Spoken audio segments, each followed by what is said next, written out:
और हमारे साथ गेस्ट मौजूद हैं। आपको बता दें सत्येंद्र दास वेदांती अयोध्या के महंत हमारे साथ जुड़े हुए हैं। स्वामी जितेंद्रानंद सरस्वती महामंत्री भारतीय संत समिति के हमारे साथ जुड़े हुए हैं।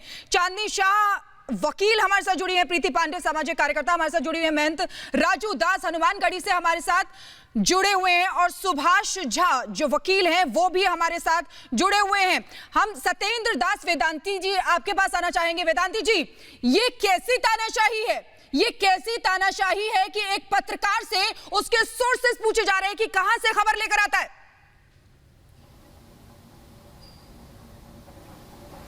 ये मैं आपके चैनल के मैं कहना चाहता हूं कि दुर्भाग्यपूर्ण है जिस तरह से एक कमिश्नर, ऐसा लगता नहीं कि सरकारी अधिकारी होकर के और ये पार्टी तरह, ऐसा लगता है किसी पार्टी के प्रवक्ता की तरह बात कर रहे हैं। ये दुर्भाग्य है इस समाज के लिए। और ये पार्टी के प्रवक्ता बन के बात कर रहे हैं या कि कमिश्नर बन के बात करते हैं, पहले उनको ये तय करना चाहिए कि किसके एजेंट हैं, पार्टी के एजेंट हैं या कि एक सरकारी वर्कर हैं, सरकार कमिश्नर हैं।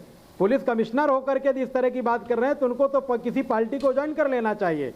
मैं तो यही कहूँगा कि उनको जिस तरह से कांग्रेस के इशारे पर इस तरह का काम कर रहे हैं, एक पार्टी के प्रवक्ता के रूप में काम कर रहे हैं, ऐसा लग ही नहीं रहा है कि कमिश्नर काम कर रहा है और पुलिस कमिश्नर होकर के इस तरह का तो दुर्भाग्य है। चूंकि हमारे देश का चौथा स्तंभ कहा जाता है, जो पत्रकार है चौथा स्तंभ के ऊपर इस राष्ट्र में, समाज में, देश में एक काम करता है। और इस तरह से यदि किसी व्यक्ति विशेष के ऊपर, किसी व्यक्ति विशेष चैनल के ऊपर इस तरह के यदि आरोप लगाए जा रहे हैं तो मैं समझता हूं कि कमिश्नर साहब ये दुर्भाग्यपूर्ण स्थिति है। इनको इसका रिजाइन दे करके और पार्टी ज्वाइन करना चाहिए, किसी पार्टी के प्रवक्ता बन जाना चाहिए। पार्टी के इशारे पर ही काम कर रहे हैं। मैं लौटूंगी आपके पास। प्रीति पांडे जी का रुख कर लेती हूँ, सामाजिक कार्यकर्ता है प्रीति पांडे जी। सच्चाई दिखाना क्या इतना बड़ा अपराध है? क्या गुनाह है सामाजिक सरोकारों की बात करना? क्या पत्रकारों का कोई मानवाधिकार नहीं होता है? 1000 पत्रकारों पर रिपब्लिक मीडिया नेटवर्क के FIR कर देना क्या साबित करता है? देखिए, सबसे पहले ये साबित करता है कि जो मुंबई पुलिस कमिश्नर है उनको रिपब्लिक भारत की सच्चाई दिखाने से कितना डर है। क्योंकि ऐसा तो कभी इतिहास में नहीं हुआ कि 1000 पत्रकारों पे, आपके एडिटर्स पे एक साथ FIR हो। मतलब मुझे बहुत आश्चर्य हुआ और मुझे इस बात की थोड़ी सी हैरानगी हुई कि क्या मुंबई पुलिस कमिश्नर को FIR करना आता है। क्योंकि जो सुशांत के केस में, दिशा के केस में 2 महीने तक एक FIR नहीं कर पाए, जो अपनी मतलब पूछताछ और इन्वेस्टिगेशन प्रॉपर नहीं कर पाए और जिस तरीके से वहां पे सबूत हटाने और नष्ट करने की कोशिश की गई, वो अचानक से रातों रात एक दिन में 1000 लोगों पे FIR कर देता है। ये बहुत बड़ी बात है। कहीं ना कहीं रिपब्लिक भारत जो सच्चाई लगातार दिखाता आया है उसको दबाने की ये पूरी कोशिश जारी। और ये कल का दिन जो है वो भारत के इतिहास में काला दिन के तौर पे, बिल्कुल ये काला दिन है प्रीति पांडे जी, बिल्कुल ये काला दिन है। और स्वामी जितेंद्रानंद सरस्वती हमारे साथ जुड़े हुए हैं, उनका भी रुख करेंगे। जितेंद्रानंद जी, संत समाज की आवाज हमने उठाई, हमने पाल घर का मुद्दा उठाया और शायद यही खल गया। क्या इस देश में वो मीडिया चैनल जो संतों की बात करेगा, सनातन धर्म की बात करेगा, उसकी आवाज को इस तरह से दबाने की कोशिश की जाएगी? मैं आपके चैनल के माध्यम से परमवीर सिंह से इतना ही कहूँगा, महाराष्ट्र की पुलिस अथवा वहाँ के ब्यूरोक्रेट्स, IAS IPS, आप भारतीय संविधान के प्रति वचनबद्ध हैं। किसी गुंडे मवाली दाऊद इब्राहिम के पेरोल पर पलने वाले आप लोग नहीं हैं। भारतीय संविधान की मर्यादा का पालन करें और पत्रकारों पे जिस प्रकार के FIR, विशेषकर रिपब्लिक भारत के अर्णव गोस्वामी की जहाँ तक बात है, अखिल भारतीय संत समिति पूरी मजबूती के साथ देश के संत समाज का आशीर्वाद अर्णव गोस्वामी को है। अर्णव गोस्वामी इस राष्ट्र के अर्जुन की तरह से हैं जो कौरवों की सेना में घुस करके वार कर रहे हैं। और एक बात तय समझिए कि यतो धर्म ततो जयः, जहाँ धर्म है वहीं विजय होगी। दूसरी एक बात मुझे कहनी है आपके चैनल के माध्यम से कि पाल घर के प्रकरण से लेकर के सोनिया गांधी की तिलमिलाहट, चर्च मिशनरियों के द्वारा चलाई जा रही महाराष्ट्र की सरकार और जिस प्रकार उत्तर प्रदेश के अंदर हाथरस के इस सुनियोजित राहुल प्रियंका के द्वारा रची गई साजिश का रातों रात पूरा नैरेटिव पलट करके अर्णव गोस्वामी और आपके रिपब्लिक भारत चैनल ने पर्दाफाश किया। अब इनके पास सिर्फ एक रास्ता बचा था, वो था शरद पवार के नेतृत्व में रिपब्लिक भारत चैनल और भारत की एक ईमानदार मीडिया के खिलाफ षड्यंत्र करना, और इन्होंने षड्यंत्र किया है। मैं यही कहूंगा, हर बार मुंह की खाए थे, इस बार भी मुंह की खाओगे। बिल्कुल बिल्कुल मुंह की खाएंगे जितेंद्र आनंद सरस्वती जी, बिल्कुल मुंह की खाएंगे। और हमारे साथ चांदनी शाह, मालेगांव के चांदनी शाह हमारे साथ वकील हैं, वो हमारे साथ एडवोकेट हैं, वो हमारे साथ जुड़ी हुई हैं, उनसे बात करेंगे। चांदनी जी, देखिए कैसा दिन आ गया है कि कैसा काला अध्याय लिखा जा रहा है कि वो धारा लगाई गई है जो अंग्रेजों के जमाने में चला करती थी, साथ ही साथ 30 साल से किसी पर भी इस्तेमाल नहीं हुई, वो धारा पत्रकारों पर लगाई गई है। जी मैं अगर लॉ लीगल के हिसाब से अगर मैं बात करूं, पहली बात तो ये जो पूरा जो एफआईआर का सब चल रहा है, इसे मैं कहूंगी मूर्खता। ये मूर्खतापूर्ण की गई साजिश है रिपब्लिक के खिलाफ। पहली बात तो ये जो एफआईआर हुई है वो 20 अक्टूबर के एक पूछता है भारत के बेसिस पे की गई है, जहां पे जो परमवीर सिंह ने एलिगेशन लगाए थे वो ऑलरेडी कोर्ट में कॉन्ट्राडिक्ट हो चुके थे, जो गवर्नमेंट की तरफ से, मुंबई पुलिस की तरफ से ऑलरेडी कॉन्ट्राडिक्ट हो चुके थे, वो चीज प्रूव हो चुकी थी।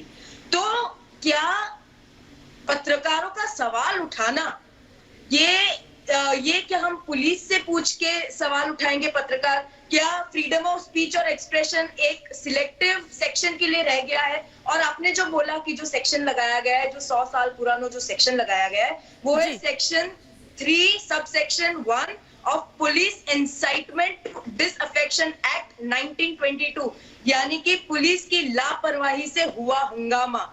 ये जो एक एक्ट है उसके अंदर ये सेक्शन लगाई गई है। तो मैं ये पूछना चाहती हूँ कि क्या मीडिया हाउसेस है वो क्या गवर्नमेंट अथॉरिटीज को अपील करने के लिए बनाई गई हैं? क्या मीडिया हाउसेस सवाल नहीं उठा सकती है? सवाल उठाने पर मीडिया हाउसेस पे अब एफआईआर। बिल्कुल सही कह रही है चांदनी शाह जी, और यही सवाल तो हम भी उठा रहे हैं। मेरे साथ महंत राजू दास भी जुड़े हुए हैं अयोध्या से, उनका भी रुख कर लेते हैं। महंत राजू दास, आप पालघर मामले भी की मुहिम में भी हमारे साथ थे, इसी तरफ से अपनी आवाज बुलंद कर रहे थे। आप सुशांत मामले में भी आवाज बुलंद कर चुके हैं।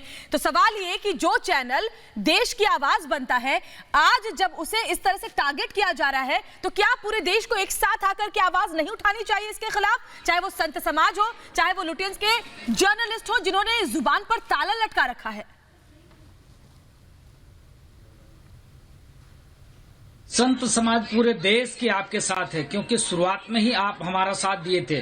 जिस समय में महाराष्ट्र में पालघर में संतों की निर्मम हत्या होती है और संतों को पीट पीट कर मार दिया जाता है और महाराष्ट्र पुलिस कर्मी वहां मौजूद रहते हैं और पुलिस बल के लोग ही हाथ पकड़कर भीड़ के हवाले कर देते हैं, वह गंभीर विषय को किसी ने नहीं उठाया। आपने उठाया उस विषय को, उस विषय में काम तेजी से आगे बढ़ा है। उसके बाद सुशांत सिंह राजपूत वाले प्रकरण में आपने उठाया, और आप देखिए कि जो ड्रग्स माफिया उसके खिलाफ आपने मुहिम चलाई।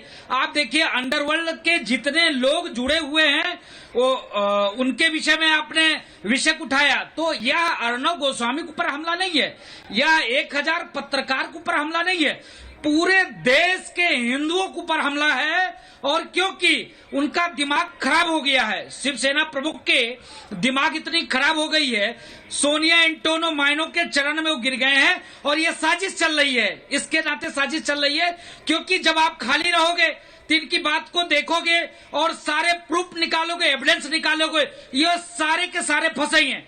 शिवसेना प्रमुख का बेटा ड्रग्स के मामले में फंसेगा और दाऊद का भी कनेक्शन इनके साथ जुड़ा हुआ है। और देखिए जो लोग बाबरी मस्जिद के पक्षधर थे, जो बाबरी मस्जिद बना रहे थे, उनके साथ इनका गठबंधन है।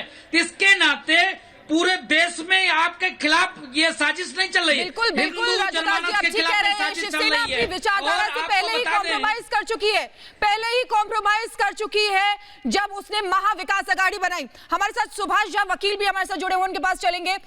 सुभाष झा जी, आप क्या कहेंगे? जो ये आवाज उठा रहे हैं हम, जनता की आवाज को जो इतना बुलंद कर रहे हैं, जनता की चीजों को उठा रहे हैं, जनता के मुद्दों को उठा रहे हैं, क्या ये उसी का नतीजा है कि आज परमवीर सिंह ऐसा कर रहे हैं? यहां तक कि जो पत्रकार हैं उनके सोर्सेस तक पूछे जा रहे हैं।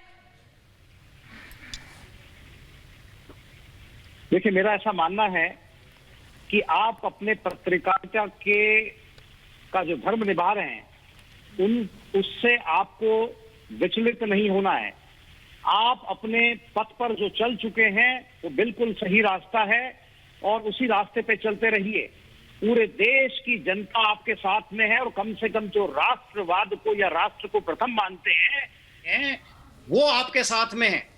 आपका चैनल एक पहला ऐसा चैनल है, अंग्रेजी चैनल को अगर देखा जाए या हिंदी चैनल को भी देखा जाए, जो कि राष्ट्र प्रथम ये आपका टाइटल है। तो आपने जो भी विषय उठाए हैं वो बिल्कुल सही है, दुरुस्त हैं। आप बिल्कुल चिंता मत करिए कि कोई पुलिस ऑफिसर आपके खिलाफ क्या कर सकता है। आपको मैं बता दूं कानून क्या है।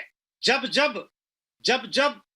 प्रेस की, मीडिया की आजादी के ऊपर, उनकी स्वतंत्रता के ऊपर जब किसी सरकारों ने आघात करने का प्रयत्न किया है, ये तो सरकार भी नहीं कर रही है सीधे तौर पे, ये तो कोई पुलिस ऑफिसर कर रहा है। लेकिन मैं आपको बता रहा हूं जब सरकारों ने भी मीडिया के ऊपर आघात करने का प्रयत्न किया है, 1950 से लेकर अभी तक का कानून देख लीजिए कि जो सर्वोच्च न्यायालय है उसने 1950 में, और 2 जजमेंट हैं, 6 जजेस के बेंच के 2 जजमेंट हैं, आर्टिकल 19(1)(a) और 19(2) को उन लोगों ने इंटरप्रेट किया और ये कहा कि प्रेस की आजादी जो है उसको हर प्रकार से उसको अक्षुण्ण रखा जाएगा, उसको सुरक्षित रखा जाएगा और किसी भी सरकार के दबाव में आकर वो लोगों की अधिकारों का हनन नहीं कर सकती है। बिल्कुल सही कह रहे हैं। देखिए, हमने महाराष्ट्र सरकार के खिलाफ कुछ नहीं कहा, हमने मुंबई पुलिस को भी डिफेम नहीं किया जो वो आरोप लगा रहे हैं और पूछताछ कर रहे हैं। हमने सिर्फ सच्चाई सामने रखी, उन मुद्दों को उठाया जिन मुद्दों को बाकी चैनल नहीं उठा रहे थे। सत्येंद्र दास जी का मैं रुख करूंगी। सत्येंद्र दास जी, सोर्स पूछे जा रहे हैं, ये जानने की कोशिश की जा रही है कि हमारे ऑफिस में कहां से खबरें आती हैं, हमारे ऑफिस का हिसाब किताब लिया जा रहा है, पेन, पेंसिल, कॉपी, चाय के कप, यहां तक कि टॉयलेट पेपर का हिसाब मांगा जा रहा है। यानी किसी न किसी तरीके से रिपब्लिक को रोको, रिपब्लिक को इस तरह से परेशान करो कि खबरें उठाना बंद करें। लेकिन समझना होगा कि ऐसा होने वाला नहीं है। ये मैं समझता हूं कि दुर्भाग्य होगा जिस तरह से रिपब्लिक भारत से पूछने का काम कर रही है सरकार, या सरकार के कथाकथित लोग जिस तरह से पूछ रहे हैं कि क्या, माने अब आश्चर्य की बात है कि कितने आपने सोफे लिए, कितने आपने टॉयलेट के लिए, सफाई के लिए लिए, ये आश्चर्य है, दुर्भाग्य है। और इस तरह का हिसाब लेने वाले होते कौन हैं? कि क्या इन्होंने जब शपथ लिया था तब क्या इन्होंने हिसाब दे करके लिया था? क्या इनसे पूछना चाहिए जिस दिन इन्होंने शपथ लिया था और जब ये मंत्रिमंडल गठन किया था, क्या इन्होंने टोटल हिसाब दे करके आए थे? क्या इनसे पूछा जाए किस तरह से? और इस तरह का हिसाब लेने वाले, इनको अधिकार किसने दे रखा है जो हिसाब लेने वाले?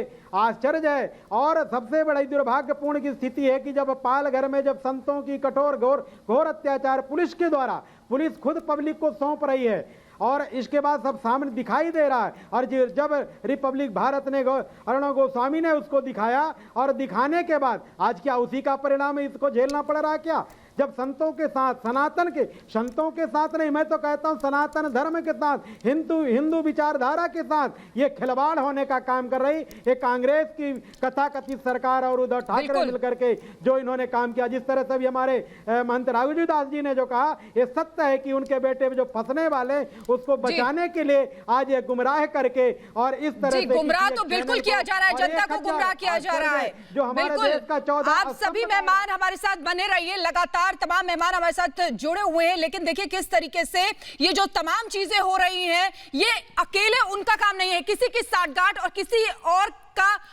का हाथ भी इसमें शामिल है। आप सभी हमारे साथ बने रहिए, यहां रुकेंगे छोटे से ब्रेक के लिए।